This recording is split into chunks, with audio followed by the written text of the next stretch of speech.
దుబ్బాక ఫలితంతో ప్రజల మద్దతు లేదని తేలిపోయిందన్నారు స్మృతి ఇరానీ. టీఆర్ఎస్ ఎంఐఎం అవకాశవాద పొత్తుతో హైదరాబాద్ మునిగిందన్నారు. రోహింగ్యాలు అక్రమ చొరబాటుదారులను ఓటర్ లిస్టులో చేర్చారని ఆరోపించారు. దేశంలోకి రాకుండా సైనికులు అడ్డుకుంటుంటే ఎంఐఎం చొరబాటుదారులకు మాత్రం సౌకర్యాలు కల్పించాలని డిమాండ్ చేస్తోందని విమర్శించారు. And the convenient support they receive from the MIM. The question that needs to be asked is this: is it possible that 75,000 illegal encroachments thrive in the city without the collaboration between MIM and TRS? Is it possible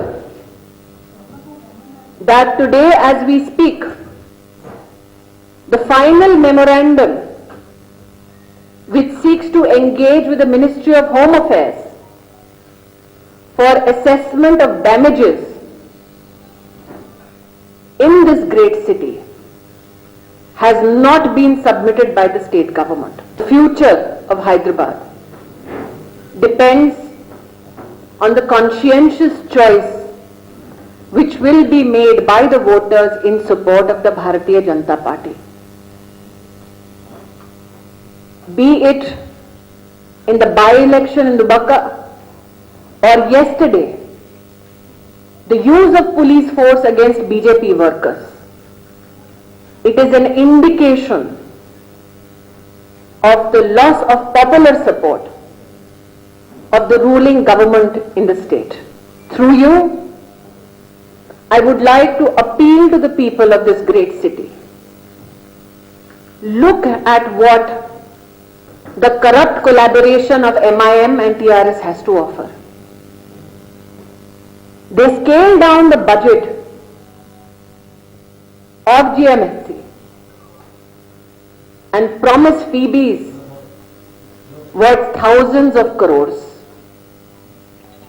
They rehash a docket of false promises and hope to entice the poor again. And one of the most scathing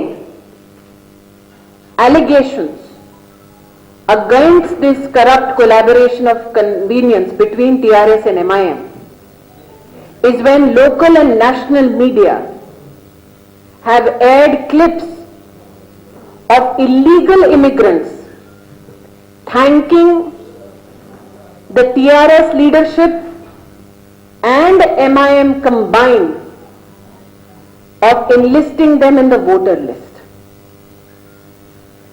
A conscientious state government